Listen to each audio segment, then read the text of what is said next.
Cada cierto tiempo ocurren casos que, si tratamos de meternos en la piel de sus protagonistas, son capaces de hacernos cuestionar hasta los valores más arraigados que se nos han inculcado desde nuestra infancia. La historia que verás a continuación habla sobre la miseria humana en su estado más puro, la posibilidad de redimir los pecados y la responsabilidad de la sociedad en las acciones que cometen individuos destinados a la marginalidad por el solo hecho de nacer en el lugar equivocado. Este caso es tan controvertido que hasta el día de hoy se utiliza como ejemplo en colegios y universidades para levantar intensos debates éticos y morales. Si quieres saber de qué se trata todo esto, te invito a que te pongas cómodo, vayas a buscar algo para comer y te relajes, porque aquí comienza El Chacal de Nahuel Toro. Origen: Jorge del Carmen Valenzuela Torres nació en 1938 en Cocharcas, a pocos kilómetros de Chillán, y aunque no se tiene un conocimiento acabado de su infancia, sí se sabe que no conoció a su padre y que escapó a los 7 años de la casa de su madre debido a la mala relación con su padrastro, todavía siendo un analfabeto.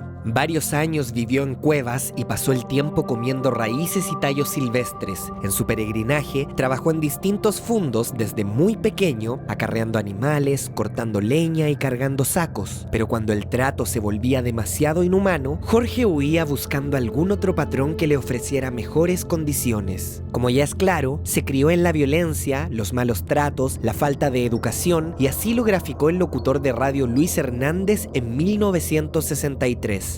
Recibió la enseñanza del garrote, falta que cometía, botella de vino que se le quebraba, pan que no llegaba a tiempo, tiempo que perdía creyéndose niño con derecho a dormir, lo recibía en su cuerpo. Las palizas despiadadas fueron su escuela. Conoció la ley del más fuerte. Constantemente vagando de un lugar a otro y víctima de un intenso alcoholismo, se vio envuelto en algunos crímenes menores que lo tuvieron constantemente como un forastero, hasta que una de sus escapadas lo hizo terminar en la pequeña localidad de Nahuel Toro. Llegó el 16 de julio de 1960 al Fundo Las Encinas, donde pidió trabajo, pero le fue negado. Así que antes de marcharse, deambuló por los potreros hasta que el fatídico destino lo hizo encontrarse con Rosa Elena Rivas, una pobre mujer viuda, madre de 5 pequeñas hijas, que a pesar de trabajar arduamente cortando leña y recogiendo cosechas, difícilmente lograba alimentarlas a todas.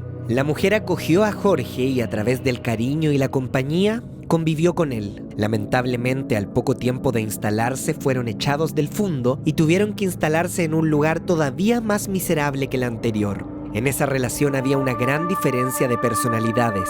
Por un lado estaba ella, enérgica y exigente, y por otro él, callado y alcohólico, combinación explosiva que estallaría poco después.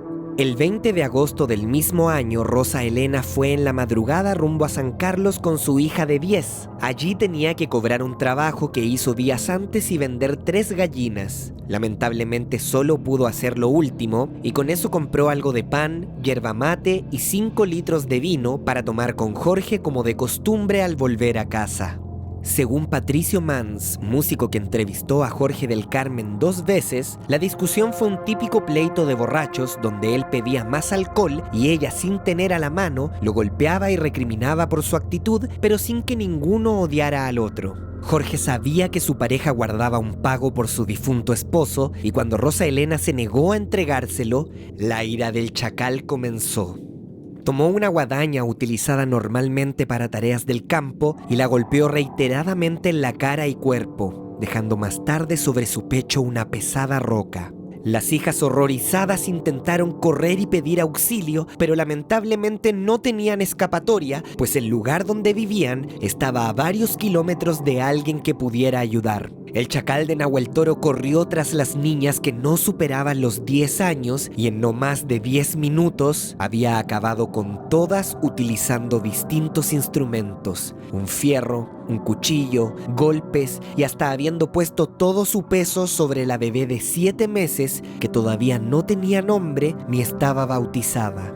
Fueron 6 las víctimas de Jorge, que luego de lavarse el cuerpo y vestirse, corrió lo más lejos posible de la única mujer que lo recibió desinteresadamente en su hogar y le brindó lo más parecido a una familia. 2 días más tarde, un campesino llamado Juan Cofré encontró los cuerpos mientras caminaba por el lugar y dio aviso a la policía civil. La cacería del chacal había comenzado. Búsqueda. En la revista Vea se mostró el primer reportaje de la noticia, sembrando la preocupación en todo el país, y desde un inicio se planteó a Jorge, quien ya tenía antecedentes penales, como culpable aún sin haberlo capturado ni entrevistado una sola vez. Fueron varios días de frenética búsqueda preguntando a vecinos de distintos sectores, realizando patrullajes con policías vestidos de guasos y hasta apresando a gente por error, ya que todavía ni siquiera se conocía el aspecto físico preciso del chacal. Eso hasta que el 19 de septiembre fue apresado cerca de Bulnes mientras se encontraba en una ramada y, viéndose acorralado por la policía, decidió confesar el crimen, ingresando ese mismo día en la cárcel de Chillán. Para esa época se descubrió que Jorge estaba con una mujer llamada María González Torres, de 28 años, que esperaba un hijo suyo, y tanto ella como su madre fueron también bombardeadas por la prensa, llegando a ser protagonistas de un reportaje. Para ese entonces ya estaba extendido el apodo de Chacal y la prensa lo mostraba como un monstruo sin compasión, levantando discusiones como las que se leen aquí. Nadie duda que tras un rápido proceso, la justicia determinará el fusilamiento de Jorge del Carmen Valenzuela Torres. Todos están seguros de que ahora no habrá indulto presidencial y que el culpable de tan horrible delito será llevado inexorablemente al patíbulo. En una primera instancia, el hombre fue condenado a 33 años de presidio, pero ante la intensa presión social, la Corte de Apelaciones intervino, elevando la condena a pena capital, buscando saciar la sed de venganza que toda la comunidad sentía con este despiadado ser. Cárcel. Cuando Jorge ingresó a la cárcel, rápidamente fue asignado al cuidado del sacerdote Eloy Parra, quien comenzó a introducirlo en la doctrina cristiana y lo cuidó y asistió espiritualmente hasta su último día. A solo 4 meses del primer reportaje, la revista Vea volvió a cubrir la noticia en enero del 61 con el reportaje El nuevo rostro del chacal de Nahuel Toro, donde hablaron de la increíble transformación que este hombre estaba viviendo en prisión. En tiempo récord había sido alimentado de manera correcta, vestido, le enseñaron modales y formas de relacionarse con los demás. Se convirtió en un gran jugador de fútbol, aprendió a leer y escribir, también el oficio de la cestería y fabricación de guitarras, y hasta le enviaba alguno de los pesos que conseguía trabajando a su madre. El cambio era radical, y así lo hizo resaltar el reportaje, que mostraba el antes y después del monstruo que se transformó en un humano. Sus compañeros de cárcel lo calificaban como alguien de gran corazón, que pedía perdón a Dios todos los días y se convirtió mediáticamente en la viva imagen de que el sistema penitenciario sí era capaz de rehabilitar a criminales casi sin importar la gravedad de lo cometido. Aunque la imagen del chacal había despertado la simpatía incluso en aquellos que al principio lo odiaban, su sentencia parecía irrevocable y los jueces seguían considerándolo un peligro para la sociedad. En un intento desesperado, la prensa le sugirió a Jorge escribir una carta dirigida al presidente Jorge Alessandri para demostrar sus avances en la escritura y conmover aún más a la sociedad con su historia, pero ni eso bastó para revertir la sentencia del hombre que se llevó a 6 personas a su paso. Fusilamiento. El día antes, Jorge pidió estar con su familia, a pesar de que nunca había contado con ellos, y lloró abrazado a su madre por última vez. La noche anterior comió un plato de cazuela, tomó café y un vaso de vino tinto, y a eso de las 6:30, el sacerdote Eloy Parra confesó a Jorge sin salir hasta que fuera transferido a la cancha de fútbol de la cárcel por última vez. Esposado de manos y con la vista vendada, el chacal caminaba erguido y escoltado hasta la silla. La prensa se agolpaba alrededor buscando tener la mejor imagen de esta ejecución. Un sacerdote rezaba, se le colocó un disco rojo en su pecho para señalar a los tiradores dónde alojar sus balas, y cuando los uniformados entraron al lugar, la tensión y el terror se apoderó del ambiente. Ante ti yo honro tu nombre porque tú eres grande y obras maravillas, tú eres... El chacal había dejado de existir. Repercusiones. Esta sentencia sin duda marcó un precedente y así lo hizo notar la prensa, que dejó de mostrarlo como un victimario y empezó a tratarlo como víctima de una sociedad que jamás le dio oportunidades en notas como esta.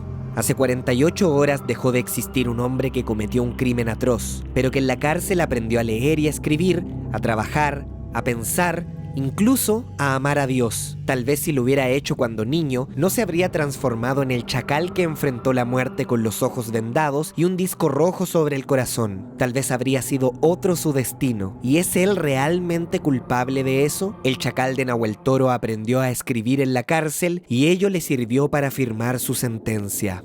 Esta imagen de redención cristiana arquetípica con la que se terminó asociando a Jorge del Carmen ocasionó una serie de leyendas a su alrededor y pasó a ser considerado casi un santo luego de la película dirigida por Miguel Litín, publicada en 1969, y que gracias a reflejar este complejo dilema moral ha sido catalogada como una de las mejores películas chilenas del siglo XX. Hasta el día de hoy hay gente que se acerca a la tumba de Jorge para pedirle milagros y favores, asegurando que el chacal los cumple y formando todo un culto alrededor de lo que significó su vida e historia.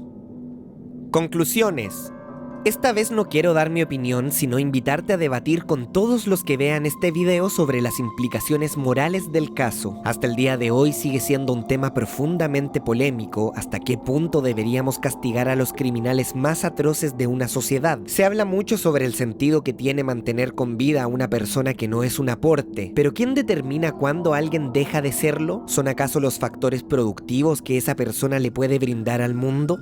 ¿Los sociales? ¿Los morales? Cuando vemos, por ejemplo, un delincuente menor de edad y los gritos de todos hacen eco llamándolo escoria y buscando penas más altas, ¿estamos realmente comprendiendo la parte sistemática que lleva a esta gente a creer que esa es la única vida que les corresponde? Se plantea una dicotomía poderosa que probablemente no se puede solucionar llegando a ninguno de sus extremos. ¿La responsabilidad cae absolutamente en el individuo que comete las acciones? ¿O dicha responsabilidad es en realidad de la sociedad en su conjunto? ¿Tú personalmente habrías salvado o condenado al chacal de Nahuel Toro? Me encantaría leer tus opiniones, que también respondas los comentarios de otras personas y aprovechemos esta instancia para debatir desde el respeto sobre temáticas que hoy en día son más relevantes que nunca. Si te gusta mi trabajo y quieres apoyarlo, puedes unirte a los miembros del canal cliqueando en el botón unirte de aquí abajo y, como todos quienes están en pantalla, permitirme seguir creando contenido gratuito y libre para todos. Nosotros nos vemos en un próximo video y adiós.